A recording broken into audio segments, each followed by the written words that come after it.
Assalamualaikum warahmatullahi wabarakatuh. Alhamdulillahi rabbil alamin wa bihi nasta'inu ala umuri dunya waddin. Asyhadu an la ilaha illallah wahdahu la syarika lahu jalla fi'ala wa asyhadu anna sayyidana Muhammadan abduhu wa rasuluh sallallahu alaihi wa ala alihi wa ashabihi wa man tabi'ahum bi ihsanin ila yaumiddin. Amma ba'du, hadratul afadil, para alim, para ulama, ustadz wal asatidzah, para kiai, para sepuh, para orang tua, hadirin wal hadirat, mas-mas, mbak-mbak, para bapak dan ibu yang dimuliakan Allah Subhanahu wa taala. Di pertemuan yang penuh keberkahan ini kita memohon kepada Allah Subhanahu wa taala semoga dengan adanya majelis ilmu seperti ini kita semakin mengenal Islam, semakin mengenal Allah Subhanahu wa taala, semakin mengenal Nabi Muhammad sallallahu alaihi wasallam, dan semakin sadar untuk melaksanakan perintah dan menjauhi larangannya dalam konteks minimal bisa sama-sama melaksanakan semua rukun iman dan rukun Islam.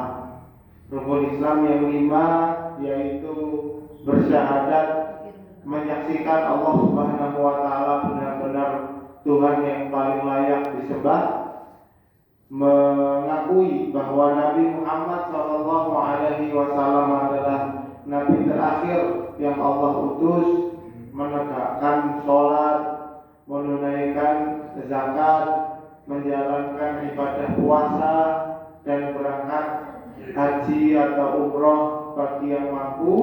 Ini adalah minimal kita sebagai seorang muslim niat lillahi ta'ala dari sekarang.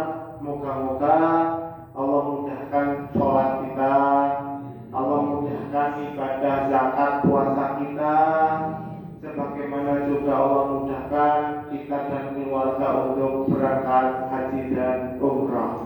Amin ya rabbal alamin.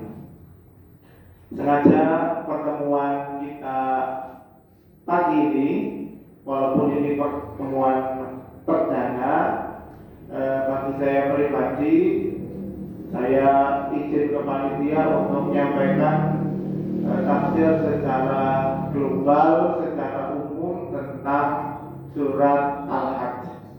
Sebelum masuk ke sana, tentu saya izin memperkenalkan diri terlebih dahulu. Saya Hilmi Zulkarnain Lukman, sampai ke Wonosobo tahun 2020 yang lalu, karena aslinya bapak saya Flores Timur, ibu Magelang, daerah Serubung.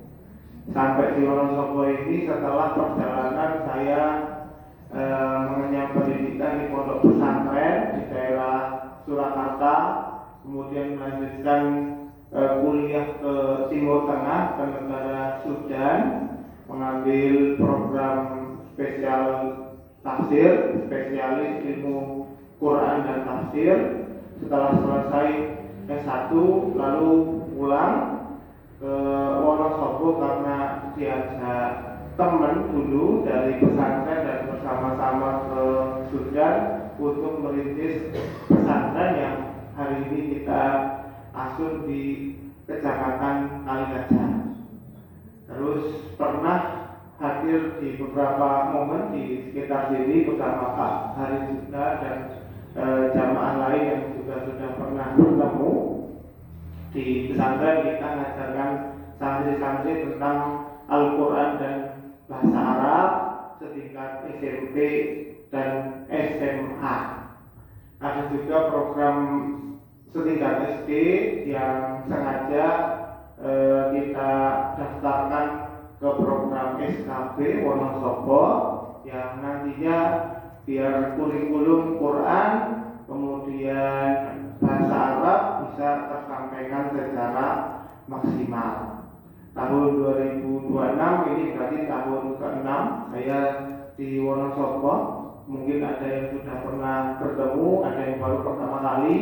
Moga-moga pertemuan ini menjadi wasilah kita untuk tawasau bil haqqi wa tawasau bis sabr, saling mengingatkan untuk terus mencari kebenaran, saling mengingatkan, saling support untuk bisa terus sabar. Karena yang namanya perintah Allah Subhanahu wa taala untuk menjalankan syariat ternyata tidak mudah, ya. Allah Subhanahu wa taala nyuruh kita sholat itu yang enggak mudah, karena sehari 5 kali. Allah kemarin ketika bulan Ramadan nyuruh kita untuk puasa, dan itu bukan hal yang mudah. Satu hari dari subuh sampai maghrib, lalu dalam durasi 1 bulan penuh. Allah juga memerintahkan kita menunaikan zakat, zakat fitrah, zakat mal, harta yang selama ini kita upayakan, kita cari dengan ikhtiar kita, lalu Allah perintahkan untuk mengeluarkan kewajibannya. Lalu juga Allah memerintahkan kita untuk berangkat haji dan umrah, tetapi haji dan umrah ini tidak seperti ibadah-ibadah yang lain. Kalau sini masuknya kecamatan Wonosobo mungkin.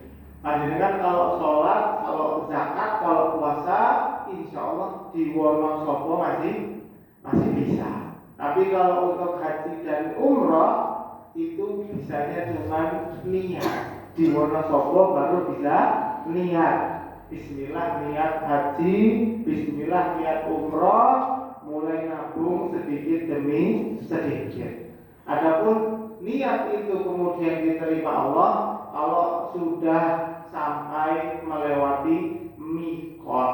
Mikot adalah tempat sahnya niat seseorang melakukan haji atau umrah. Sedangkan sholat dengan dimanapun berada, selama niat itu bisa kita hadirkan saat takbiratul ihram, Allahu Akbar, niat sholat tertentu, insya Allah sah diterima Gusti Allah. Puasa gimana tadi Pak? Puasa tapi itu niat, kita niat di malam hari setelah tarawih, biasanya di masjid-masjid ada yang dilafadzkan, ada yang enggak. Biasanya kalau dilafadzkan pakai mik masjid, nawaitu, sauma qadim, an-azaid dan seterusnya. Begitu juga zakat.